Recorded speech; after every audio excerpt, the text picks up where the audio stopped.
வருவாங்க. இப்ப design of experiment or DOE பத்தி ஒரு ஷார்ட் இன்ட்ரோடக்ஷன் பார்த்துடலாம். இந்த டிசைன் ஆஃப் எக்ஸ்பெரிமெண்ட் பார்த்தீங்கன்னா ஒரு மெத்தடோட ஸ்ட்ரக்சர்னு கூட சொல்லலாம். இப்ப டிசைன் ஆஃப் எக்ஸ்பெரிமெண்ட் எடுத்துக்கிட்டீங்கன்னா ஒரு சயின்டிபிக் எக்ஸ்பெரிமெண்ட்ல இருக்கக்கூடிய வேரியஸ் வேரியபிள் இன்புட் மூலமா அதோட அவுட்புட்ல ஏற்படக்கூடிய இம்பாக்ட் வந்து டெஸ்ட் பண்றதுக்கு யூஸ் ஆகுது. ஸோ இந்த எக்ஸ்பெரிமெண்ட்ல இருக்கக்கூடிய ஒன் ஸ்டாப் மெத்தட் பார்த்தீங்கன்னா இன்ஃப்ளூயன்சிங் ஃபேக்டர்ஸ் வந்து அனலைஸ் பண்றதுக்கு யூஸ்ஃபுல்லா இருக்கு.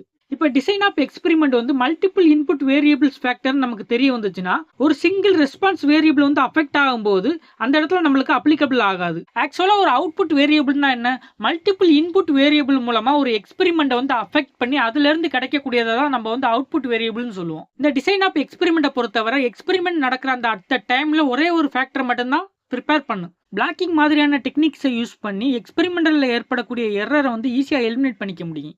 எக்ஸ்பெரிமெண்டல் ஃபேக்டர் வந்து சிக்னிஃபிகன்ட் கன்க்ளூட் பண்றதை அவாய்ட் பண்றதுக்காக எடுக்கக்கூடிய எக்ஸ்பெரிமெண்டல் ட்ரையல் சாம்பிள் பார்த்தீங்கன்னா ரேண்டமா தான் எடுக்கணும்.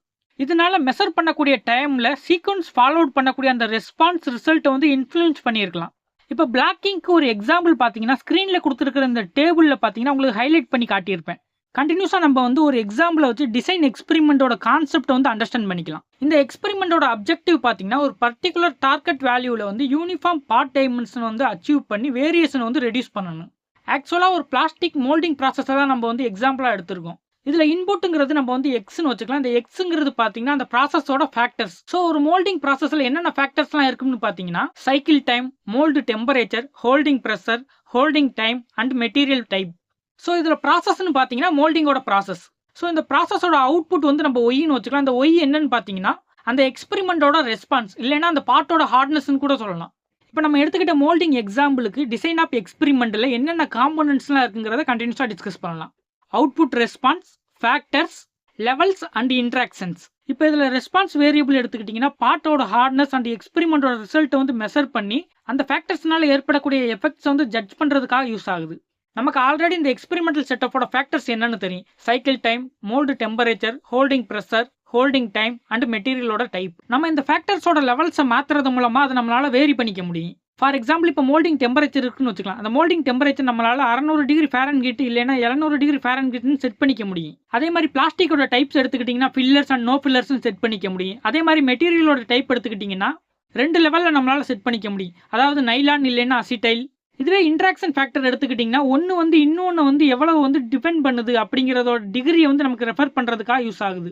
சம்டைம்ஸ் எடுத்துக்கிட்டிங்கன்னா எக்ஸ்பெரிமெண்ட் வந்து இன்ட்ராக்ஷனோட எஃபெக்டிவ் வந்து எவால்வேட் பண்ணுறதுக்கு யூஸ் ஆகுது. இப்போ நம்ம ஃபுல் ஃபேக்டோரியல் எக்ஸ்பெரிமெண்ட் பற்றி அண்டர்ஸ்டாண்ட் பண்ணிக்கலாம். இப்போ ஃபுல் ஃபேக்டோரியல் எக்ஸ்பெரிமெண்டல் டிசைன் எடுத்துக்கிட்டிங்கன்னா all combination and all level of ஃபேக்டர்ஸையும் கண்டெயின் பண்ணியிருக்கு. இந்த எக்ஸ்பெரிமெண்டல் டிசைன் நம்ம யூஸ் பண்ணுறதுனால எந்த ஒரு பாசிபிள் ட்ரீட்மெண்ட்டோட காம்பினேஷனும் ஒமிட் ஆகாதுங்கிறத நம்மளால என்ஷூர் பண்ணிக்க முடியும். இந்த ரீசன்னாலேயே ஃபுல் ஃபேக்டோரியல் டிசைன் பார்த்தீங்கன்னா அடிக்கடி மற்ற டிசைனை விட அதிகமாக ப்ரிப்பேர் பண்ணுறாங்க. இப்போ இந்த டேபிளில் பார்த்தீங்கன்னா ஒரு 2-வே ஹீட் ட்ரீட்மெண்ட் எக்ஸ்பெரிமெண்ட்டோட ஃபேக்டர்ஸ் வந்து கொடுத்துருக்கு. இப்போ இந்த டேபிளில் ஓவனோட டைம் பார்த்தீங்கன்னா X2ன்னு மென்ஷன் பண்ணியிருக்கு. அதே மாதிரி ஓவனோட டெம்பரேச்சர் பார்த்தீங்கன்னா X1ன்னு மென்ஷன் பண்ணியிருக்கு. அதே மாதிரி மெட்டீரியல் வந்து ஓவன்லேருந்து வெளியே எடுக்கிற அவுட்புட் பார்த்தீங்கன்னா ஒய்ன்னு வச்சுக்கலாம். அதாவது மெட்டீரியலோட ஹார்ட்னஸ். இப்போ இந்த எல்லா ஃபேக்டர்ஸ்க்குமே பார்த்தீங்கன்னா 2 லெவல் இருக்கு. இந்த எக்ஸாம்பிள் பார்த்தீங்கன்னா மெயின் ஃபேக்டர் அண்ட் இன்ட்ராக்ஷன் எஃபெக்ட்ஸோட கான்செப்டை வந்து உங்களுக்கு இல்லுஸ்ட்ரேட் பண்ணி காட்டுது. ஃபேக்டர்ஸோட லெவலில் இருக்கிற சேஞ்சஸை வச்சு டேபிள்ல இருந்து கிளியராக தெரிய வருது. ரெப்பிட்டேஷன் இல்லாமல் எக்ஸ்பெரிமெண்ட்டுக்கு 4 டிஃப்ரெண்ட் அவுட்கம்ஸ் இருக்குங்கிறது.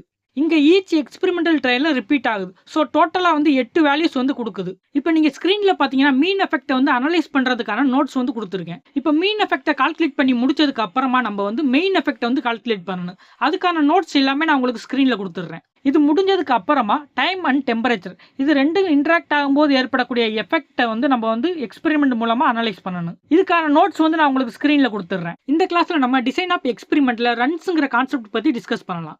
ஆக்சுவலாக அந்த டிஓஇ செட்டிங்ஸில் வந்து எவ்வளோ நம்பர் ஆஃப் எக்ஸ்பெரிமெண்ட் இருக்குது அதை தான் நம்ம வந்து ரன்ஸ்ன்னு சொல்லுவோம். இப்போ ஃபுல் ஃபேக்டோரியல் எக்ஸ்பெரிமெண்ட்டில் வித்தவுட் ரெப்ளிகேஷனில் 5 ஃபேக்டர் அண்ட் 2 லெவல்ஸ் இருந்துச்சுன்னா 2^5 = 32ன்னு சொல்லுவோம். அதுவே ஃபுல் ஃபேக்டோரியல் எக்ஸ்பெரிமெண்ட்டில் 1 ரெப்ளிகேஷனில் 5 ஃபேக்டர் அண்ட் 2 லெவல்ஸ் இருந்துச்சுன்னா 32 + 32 = 64ன்னு ஆயிடும். அதே மாதிரி ஆஃப் ஃப்ரிக்ஷனல் ஃபேக்டோரியல் எக்ஸ்பெரிமெண்ட்டுக்கு வித்தவுட் ரெப்ளிகேஷன் அண்ட் வித் ரெப்ளிகேஷனோட டேட்டா வந்து நான் உங்களுக்கு ஸ்க்ரீனில் கொடுத்துட்றேன். Full factorial and half factorial ரெண்டுக்கும் இடையில இருக்கக்கூடிய டிஃபரன்ஸ் வந்து இந்த நம்பர்ஸோட ரன்ஸ்லேருந்து உங்களால் தெரிஞ்சுக்க முடியும்.